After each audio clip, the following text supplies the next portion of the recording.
ലോകമെമ്പാടുമുള്ള മലയാളികൾ വളരെയേറെ ആകാംക്ഷയോടുകൂടി കാത്തിരുന്ന ഒരു ദിവസം സംബന്ധിച്ചുള്ള അറിയിപ്പ് ഇപ്പോൾ ഔപചാരികമായി പുറത്തു വന്നിരിക്കുന്നു. അത് മറ്റൊന്നുമല്ല, കേരള നിയമസഭാ തെരഞ്ഞെടുപ്പ് ഈ വരുന്ന മാസം ഏപ്രിൽ മാസം 9-ാം തീയതി വ്യാഴാഴ്ച നടത്തുമെന്നുള്ള അറിയിപ്പാണ് ഇപ്പോൾ ഔദ്യോഗികമായി പുറത്തു വന്നിരിക്കുന്നത്. കുറേ നാളുകളായി ലോകത്തെമ്പാടുമുള്ള മലയാളികൾ ഈ തീയതി എന്ന് വരും എന്നതിനെ സംബന്ധിച്ച് വളരെയേറെ ആകാംക്ഷയോടുകൂടി കാത്തിരിക്കുകയായിരുന്നു. ജനങ്ങൾ മാത്രമല്ല, ജനങ്ങളെക്കാൾ കൂടുതൽ ജിജ്ഞാസയും ആകാംക്ഷയും ഉണ്ടായിരുന്നത് കേരളത്തിലെ രാഷ്ട്രീയ കക്ഷികൾക്കായിരുന്നു.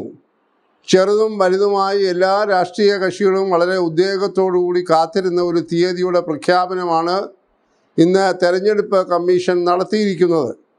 ഇതിനോട് ചേർന്ന് തന്നെ മറ്റ് 3 സംസ്ഥാനങ്ങളിലെയും ഒരു കേന്ദ്ര ഭരണ പ്രദേശത്തിലെയും തീയതികൾ പ്രഖ്യാപിച്ചു കഴിഞ്ഞു. കേരളവും ആസാമും ഒരേ ദിവസം, അതായത് 2026 ഏപ്രിൽ മാസം 9-ാം തീയതി വ്യാഴാഴ്ച തെരഞ്ഞെടുപ്പിലേക്ക് പോകും എന്ന അറിയിപ്പാണ് വന്നിരിക്കുന്നത്. പക്ഷേ അതിനകത്ത് അല്പം ദുഃഖിപ്പിക്കുന്ന ഒരു സംഗതി, ഏകദേശം 1 മാസത്തോളം കാത്തിരിക്കണം ഇതിൻ്റെ തെരഞ്ഞെടുപ്പ് ഫലം ഔദ്യോഗികമായി പുറത്തു വരാൻ. 2026 മെയ് മാസം 4-ാം തീയതി മാത്രമേ വോട്ടെണ്ണൽ നടക്കുകയുള്ളൂ. അങ്ങനെ വരുമ്പോൾ ഏപ്രിൽ 9-ാം തീയതി തെരഞ്ഞെടുപ്പ് കഴിഞ്ഞാൽ ഏകദേശം 1 മാസത്തോളം കാത്തിരുന്നാൽ മാത്രമേ വരുന്ന 5 വർഷം കേരളം ആരെ ഭരിക്കണം എന്ന ഒരു തീരുമാനം അന്തിമമായി എടുക്കുവാനായി സാധിക്കുകയുള്ളൂ. എന്തായാലും ഒരു കാര്യം വ്യക്തമാണ്, ഇനിയുമെല്ലാം രാഷ്ട്രീയ കക്ഷികൾ സടകുടഞ്ഞ് എഴുന്നേറ്റ് കഴിഞ്ഞിരിക്കുകയാണ്.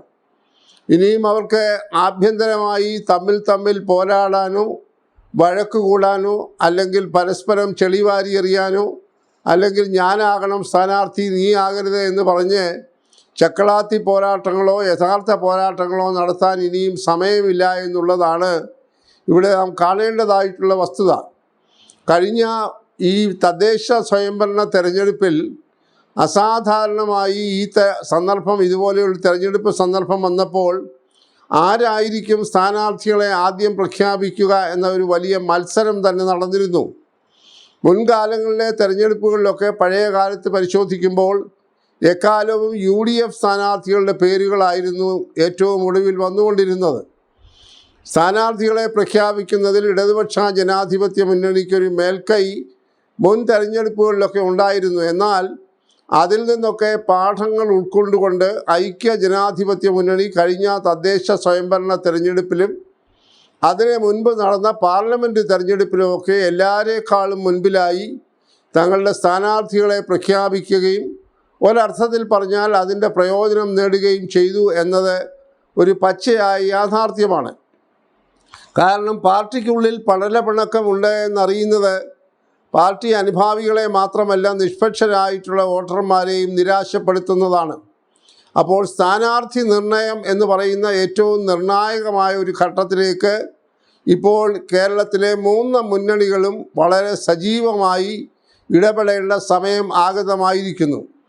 പണ്ട് ഈ പ്ലാറ്റ്ഫോമിൽ തന്നെ പറഞ്ഞിട്ടുള്ളതുപോലെ കേരളത്തിൽ 3 മുന്നണികളാണിപ്പോൾ മറ്റൊരർത്ഥത്തിൽ പറഞ്ഞാൽ ഒരു ത്രികോണ മത്സരം 140 നിയോജക മണ്ഡലങ്ങളിലും നടക്കാൻ പോകുന്നത്.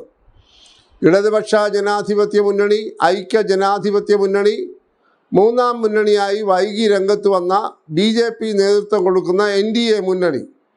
ഈ 3 മുന്നണികളും എന്തായാലും സജീവമായി തെരഞ്ഞെടുപ്പ് രംഗത്തുണ്ടാകും എന്നതിൻ്റെ സൂചനകളാണ്, ഒരു തരത്തിൽ സൂചനകളല്ല, പ്രഖ്യാപനങ്ങളാണ് ബന്ധപ്പെട്ട രാഷ്ട്രീയ കക്ഷി നേതാക്കളിൽ നിന്ന് വന്നുകൊണ്ടിരിക്കുന്നത്. ഇനിയും അങ്ങോട്ട് പൊരിഞ്ഞ ഒരു മത്സരത്തിൻ്റെ വേദിയായി കേരളം മാറിക്കഴിഞ്ഞിരിക്കുന്നു. നിലവിലിരിക്കുന്ന മാർക്സിസ്റ്റ് കമ്മ്യൂണിസ്റ്റ് പാർട്ടിയുടെ നേതൃത്വത്തിലുള്ള സർക്കാർ ഒരു 3-ാം ഊഴത്തിനു വേണ്ടി അരയും തലയും മുറുക്കി രംഗത്തിറങ്ങി നിൽക്കുകയാണ്. എന്നാൽ യാതൊരു കാരണവശാലും ഈ ഇടതുപക്ഷ ജനാധിപത്യ മുന്നണിക്ക് ഒരു 3-ാം ഊഴം കൊടുക്കുകയില്ല എന്ന ദൃഢപ്രതിജ്ഞയോടുകൂടി ഐക്യ ജനാധിപത്യ മുന്നണിയും കർമ്മരംഗത്ത് നിൽക്കുകയാണ്. 3-ാം മുന്നണിയെ സംബന്ധിച്ചിടത്തോളം അവർക്ക് ഒരു ഭരണം കേരളത്തിൽ ഉടനടി ലഭിക്കുമെന്നുള്ള പ്രതീക്ഷ അവർക്കുള്ളിൽ തന്നെ ഇല്ല. എന്നാൽ അവർക്ക് നില മെച്ചപ്പെടുത്തുക, കുറഞ്ഞ പക്ഷം 2-3 സീറ്റുകളെങ്കിലും കേരള നിയമസഭയിൽ നേടിയെടുക്കുക എന്ന പരിമിതമായ ലക്ഷ്യം മാത്രമേ അവർക്കുള്ളൂ. അവരങ്ങനെ പുറത്തു പറയുന്നില്ലെങ്കിൽ പോലും. എന്നാൽ ഇവിടെ യഥാർത്ഥത്തിലുള്ള മത്സരം LDFും UDFും തമ്മിലാണ്. LDF അവരുടെ നാവനാഴിയിലുള്ള സകല അമ്പുകളും എടുത്ത് പ്രയോഗിച്ചു കഴിഞ്ഞു. കുറേ നാളുകളായി പ്രയോഗിച്ചു കൊണ്ടുമിരിക്കുകയാണ്. നികുതിദായകൻ്റെ പണം കോടിക്കണക്കിന് രൂപ തെരഞ്ഞെടുപ്പ് പ്രചരണത്തിന് വേണ്ടി ചെലവഴിച്ചുകൊണ്ടിരിക്കുന്ന ഒരു അസാധാരണമായിട്ടുള്ള പ്രതിഭാസമാണ് ഇന്ന് കേരളം കണ്ടുകൊണ്ടിരിക്കുന്നത്. ഇതിനകത്ത് വളരെയേറെ അധാർമികതയുണ്ട് എന്നത് ചൂണ്ടിക്കാണിക്കൊണ്ടിരിക്കുകയാണ്. കാരണം നികുതിദായകൻ്റെ പണം ഉപയോഗിച്ചുകൊണ്ട് ഏതെങ്കിലും ഒരു രാഷ്ട്രീയ കക്ഷി തെരഞ്ഞെടുപ്പ് പ്രചരണത്തിന് മുതിരുന്നത് ജനങ്ങളോടുള്ള കടുത്ത വെല്ലുവിളിയും അവഗണനയുമാണ്. വികസന പ്രവർത്തനങ്ങൾക്ക് വേണ്ടി നികുതി പണം വിനിയോഗിക്കാതെ അത് വെറും പ്രചാരവേലയ്ക്ക് വേണ്ടി വിനിയോഗിക്കുക എന്ന് പറയുന്നത് അധാർമികമാണ്, ഭരണഘടനാ വിരുദ്ധമാണ്, ചട്ടങ്ങളാകെ ലംഘിക്കുന്നതാണ്. ഇപ്പോൾ നമുക്കറിയാം, അച്ചടി മാധ്യമങ്ങളൊക്കെ നോക്കിയാൽ ഓരോ ദിവസവും 3-4 പേജുകൾ നിറയെ ബഹുമാനപ്പെട്ട മുഖ്യമന്ത്രി പിണറായി വിജയൻ്റെ പൂർണ്ണ ചിത്രങ്ങൾ വെച്ചുകൊണ്ട് പരസ്യങ്ങൾ പുറത്തുവിട്ടുകൊണ്ടിരിക്കുകയാണ്. എന്താണ് അവർ പറയുന്നത്? കഴിഞ്ഞ 10 വർഷമായി ഞങ്ങൾ കേരളത്തിൽ ഉണ്ടാക്കിയ നേട്ടങ്ങൾ ഇങ്ങനെ അക്കമിട്ട് എല്ലാ PR വർക്ക് ഏജൻസികളെയും ഒരുമിച്ച് കൊണ്ടുവന്ന് സ്വകാര്യ ഉടമസ്ഥതയിലുള്ള PR ഏജൻസികളെ പോലും വാടകയ്ക്കെടുത്ത് വിലയ്ക്കെടുത്ത് രാഷ്ട്രീയ പ്രചരണം നടത്തിക്കൊണ്ടിരിക്കുകയാണ്. ഇതിൻ്റെ പണം എവിടെ നിന്നാണ്? ഈ മാധ്യമങ്ങൾക്ക് കൊടുക്കുന്ന പരസ്യങ്ങളുടെ എല്ലാം പണം കൊടുക്കേണ്ടത് കേരളത്തിലെ ഖജനാവിൽ നിന്നാണ്. അപ്പോൾ ഖജനാവിലെ പണം എല്ലാവർക്കും ഒരുപോലെ അവകാശപ്പെട്ടതാണ് എന്ന പരമമായ സത്യം നിലനിൽക്കെ അതിനെയെല്ലാം അവഗണിച്ചുകൊണ്ട് സ്വന്തം പാർട്ടിയുടെ പ്രചരണത്തിന് വേണ്ടി വിനിയോഗിക്കുന്ന ഒരു കാഴ്ചയാണ് കഴിഞ്ഞ കുറേ നാളുകളായി കണ്ടുകൊണ്ടിരിക്കുന്നത്. കേരളത്തെ പോലെ രാഷ്ട്രീയ പ്രബുദ്ധതയുള്ള സാംസ്കാരികമായ നിലവാരമുള്ള സാക്ഷരതയുള്ള ഒരു സംസ്ഥാനത്തെ ഇതുപോലെയുള്ള പ്രചരണങ്ങൾ കൊണ്ട് വശീകരിക്കാമെന്ന് വിചാരിക്കുന്നത് മൗഢ്യമാണ് എന്ന് വൈകാതെ അവർ മനസ്സിലാക്കും എന്നാണ് കരുതേണ്ടത്. നടന്നതും നടക്കാത്തതുമായിട്ടുള്ള ഒരുപാട് പദ്ധതികൾ പ്രഖ്യാപിച്ചിരിക്കുകയാണ്. കഴിഞ്ഞ കുറേ ദിവസങ്ങളായി ഉദ്ഘാടന മാമാങ്കമായിരുന്നു. മന്ത്രിമാർ മത്സരിച്ച് ഒരറ്റം മുതൽ മറ്റേ അറ്റം വരെ കേരളത്തിൽ ഓടി ഉദ്ഘാടന മാമാങ്കം നടത്തിക്കൊണ്ടിരിക്കുകയാണ്. അതുപോലെ തന്നെ ഒരിക്കലും പ്രാവർത്തികമാക്കാൻ സാധ്യമല്ലാത്ത പദ്ധതികൾ മന്ത്രിസഭാ യോഗം മാരത്തോൺ വേഗത്തിൽ വിളിച്ചുകൂട്ടി. ഒരാഴ്ചയിൽ 2-3 മന്ത്രിസഭാ യോഗങ്ങൾ അസാധാരണമായി വിളിച്ചു ചേർത്തുകൊണ്ട് ഒരിക്കലും പ്രാവർത്തികമാക്കാൻ കഴിയാത്ത പദ്ധതികൾ പ്രഖ്യാപിക്കുകയാണ്. വളരെ പരിഹാസ്യമായിട്ടുള്ള അപഹാസ്യമായ ഒരു സമീപനമാണ് ഈ പിണറായി സർക്കാർ കഴിഞ്ഞ കുറേ നാളുകളായി ഇവിടെ കാട്ടിക്കൂട്ടിക്കൊണ്ടിരിക്കുന്നത്. അതിനെന്തായാലും ഒരു തിരിച്ചടി ഉണ്ടാവും. ഈ അടുത്ത കാലത്ത് നടന്ന സംഭവങ്ങളൊക്കെ അതിൻ്റെ പ്രത്യക്ഷ ഉദാഹരണങ്ങളാണ്. ശബരിമല സ്വർണ്ണക്കൊള്ള ഈ തെരഞ്ഞെടുപ്പിലെ മുഖ്യ ഒരു വിഷയമാണ്.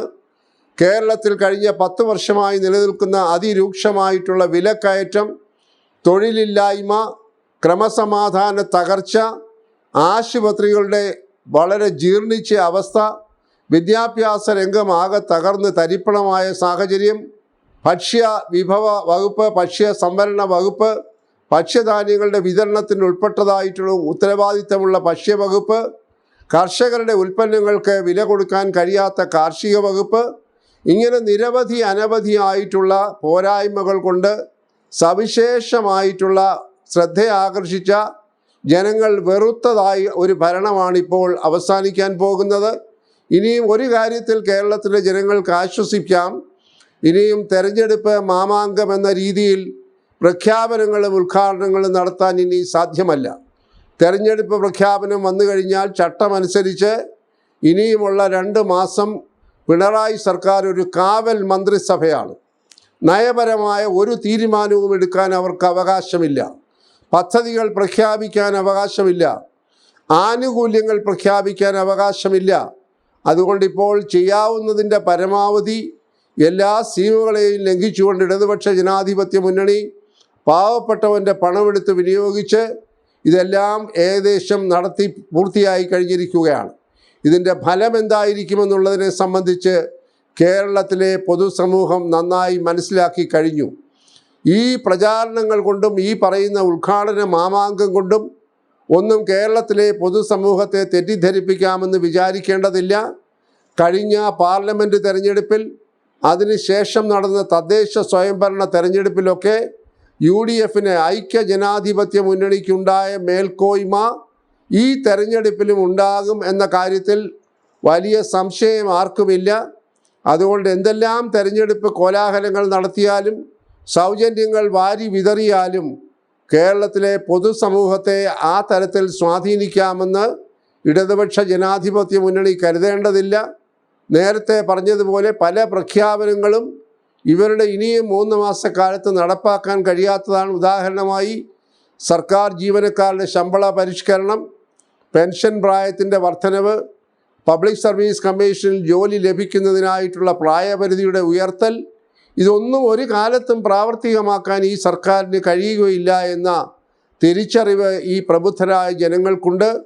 അതുകൊണ്ട് ഈ പ്രഖ്യാപനങ്ങൾ കൊണ്ടൊക്കെ അവർക്ക് 3-ാം ഊഴം കിട്ടുമെന്നൊക്കെ കരുതുന്നത് മൗഢ്യമാണ്.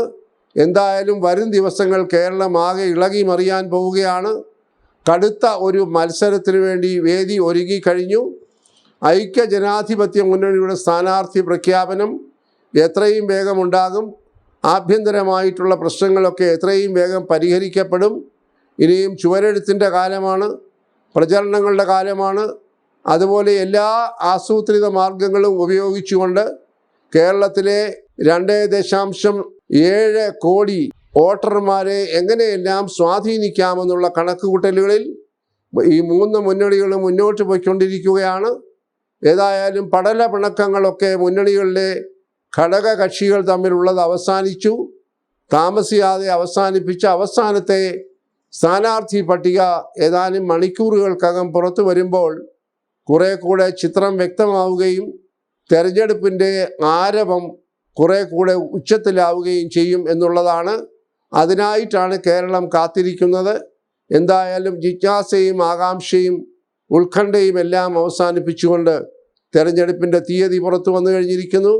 വോട്ടെണ്ണൽ മെയ് മാസം 4-ാം തീയതിയും തെരഞ്ഞെടുപ്പ് ഏപ്രിൽ മാസം 9-ാം തീയതിയും കേരളത്തിൽ നടക്കാൻ പോവുകയാണ്.